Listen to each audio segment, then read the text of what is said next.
I've filmed a lot of videos here. This space has served me well.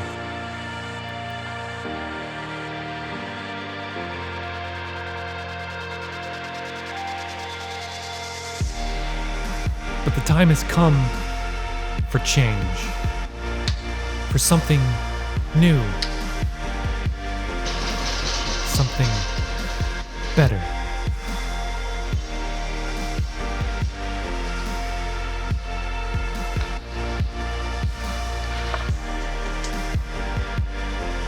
Welcome to the studio.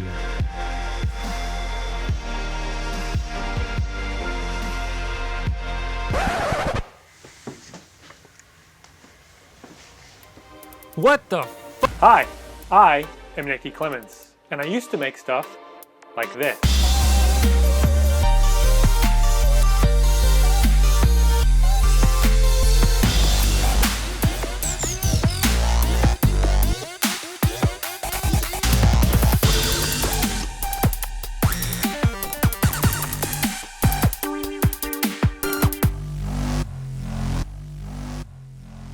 Yes, welcome to the studio.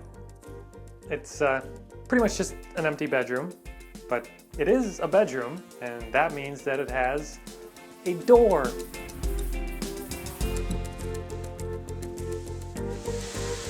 Sorry, buddy. And you may have noticed that I've already filmed in here a little bit. I mean, it's been usable for a while now, but I knew I wanted to have some fun with the introduction that may or may not have been inspired by someone else's new studio introduction. Welcome home. Anyway, it's pretty much a blank slate at the moment. I do have some good lighting, and it's on a remote control. That looks good. I also have the window blocked off, so I have complete control over the lighting in here, so that's not an issue anymore. None of that vitamin D for this guy. I'm actually deficient. I take a supplement for it. But the window still opens, and I can put in a fan for ventilation when the project calls for it, so that's pretty cool. I definitely like to upgrade that ventilation system at some point, and there's plenty of things to upgrade in this room. Of course, getting the walls finished so they look a bit nicer, doing some better cable management for the lights and everything. But the first order of business, besides maybe getting some sound panels in here to help with the echo, is of course the backdrop. This white certainly isn't going to do. I thought about just bringing in the projector screen. It should just about fit, but I'd actually like to start using that again for its intended purpose of just watching movies on. And I also think it's about time for some color. I really like the stained glass design that I came up with in the Jazz's Art Box video, and I've been thinking that would make a really cool backdrop. I was just going to paint it right on the wall, but that'd take a long time and a whole lot of paint, so I figured I might as well just do it the same way I did my original light bulb backdrop and tile it.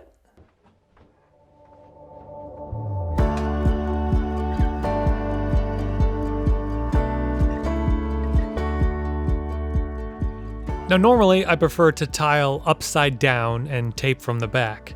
You just end up getting a cleaner tile this way with tighter joints and of course no tape lines on the front. Unfortunately, in this case, that really isn't an option just due to its size. So I started out just by marking up the wall so I'd have a general idea of where each tile was going to be.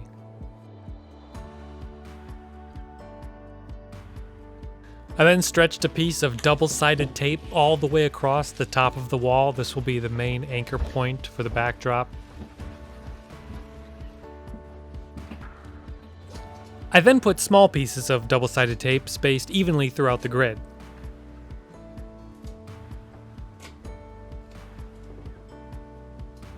Tediously peeling the backing off of all that tape.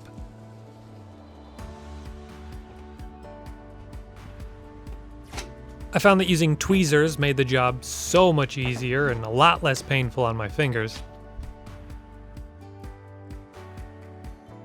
Now, with all that tape, I'm actually going to use it to stick masking tape to the wall, sticky side out, and basically build a grid of masking tape, which I can then apply all of the tiles to, essentially taping it from the back, just kind of in reverse order. instead of bringing the tape to the sheet, basically bringing the sheet to the tape. And that tape grid went up pretty easily. I was actually pretty pleased with how good it came out. And then it was time to start putting on the tiles. I really wasn't sure how it was going to go, but the first one actually went down really well, and I was surprised how well it was actually working. I was able to get the sheets butted up right next to each other, and everything was looking really tight and clean. I did discover that my grid was slightly off. I was starting to lose space, so I actually had to add some tape to the last few rows. But that really wasn't much of an issue. Although by the last sheet on the top row, I did notice that it was starting to slope downward. If that first tile is placed even the slightest bit crooked, it's going to be compounded all the way down the line. So in the next row, I tried to adjust for that as best I could. And I just tiled away. Things weren't lining up as well as I would have liked, but part of that is the fact that you can see what you're doing. The nice thing about just doing it upside down is that you just align the sheets perfectly, and then you just take what you get when you turn it over. Being able to see it means you're allowed to kind of fudge with it, and you try and make things line up that shouldn't be or that won't. But overall, I was really pleased with how well it was going together.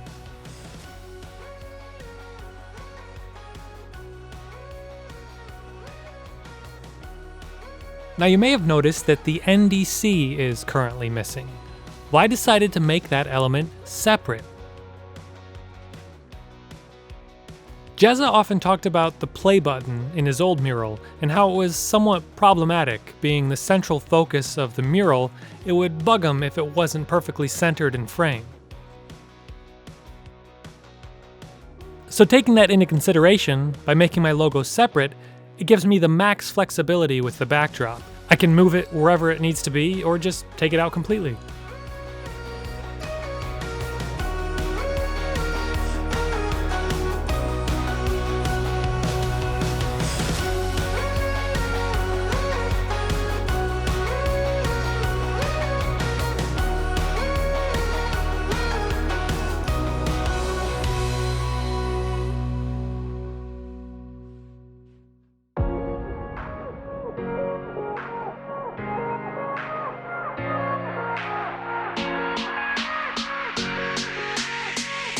Welcome to the studio.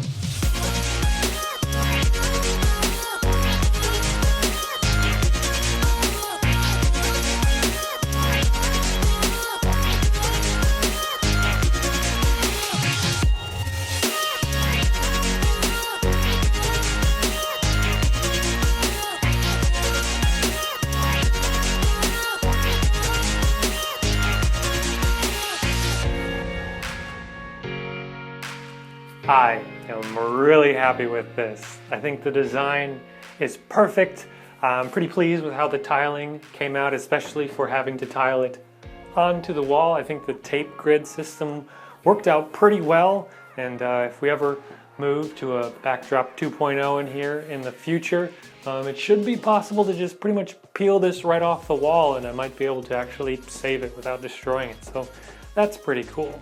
It's definitely going to add some color into the videos. I know that black on black wasn't everyone's cup of tea, so this will definitely change that up. Really looking forward to using this space. It'll just be really nice to have a place to contain some of the madness that is making YouTube videos. But my sincere thank you for watching. Once again, I am Nick T. Clements. If you're wondering, Nick is short for Nicholas, and the D stands for Dope News Studio. Anyway, I'm off to make something else.